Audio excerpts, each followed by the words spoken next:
Vote সামনেই আছে, আর এটা দেখে এখন বোঝাই যাচ্ছে আমাদের চারপাশে এখন নানা রকমের মানুষ দেখা যাচ্ছে। আসলে মানুষ তো আমরা সবসময় দেখতে পাই, বাট এখন দেখা যাচ্ছে কোন পার্টিতে কারা বা কি কোথায় যাচ্ছে এগুলো আমরা এখন দেখতে পাচ্ছি। আর সামনেই ভোট আসছে, এখন সব পার্টি থেকেই আলাদা আলাদা করে র্যালিতে বেরোচ্ছে, কোনো দিন এটা বেরোচ্ছে তো কোনো দিন ও বেরোচ্ছে ওর ইয়ে থেকে। তো সেরকমই আজকে একটা টিএমসির র্যালি বেরিয়েছিল, বাট এখানে প্রচণ্ড ভিড় ছিল, প্রচণ্ড, মানে আমি অনেকক্ষণ ধরে ওয়েট করছিলাম যে কখন ফাঁকা হয়, বাট আমি দেখছি যে আধ ঘন্টারও বেশি ধরে যাচ্ছিল। আর এখানে শুধু তাই নয়, ওদের বেশ অ্যাক্টিভিটিসগুলো তুলে ধরছিল, এর মধ্যে থেকে কেউ মহিলারা সবাই লক্ষ্মীর ভাণ্ডার, লক্ষ্মীর ঘট মাথায় করে নিয়ে যাচ্ছিল, যুবসাথী, স্বাস্থ্যসাথী, প্রতিটা প্রকল্প যেগুলো করেছে কাজ সেগুলো তুলে তুলে ধরছিল।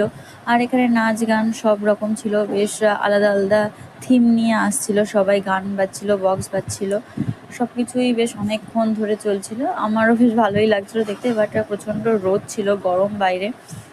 এই গরমের মধ্যেও ওরা বেরিয়েছে বা যাচ্ছে এরকমভাবে। তো কিছু মানুষের মাথায় ছাতা থাকলেও বাট সবার মাথায় তো ছিল না।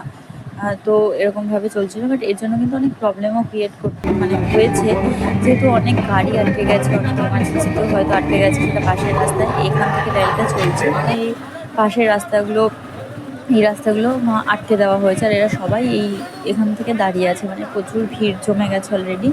আর আমি একটাই কথা বলবো, শুধু ভোটের আগে নয়, সবসময় কাজ করা উচিত আর সবার পাশে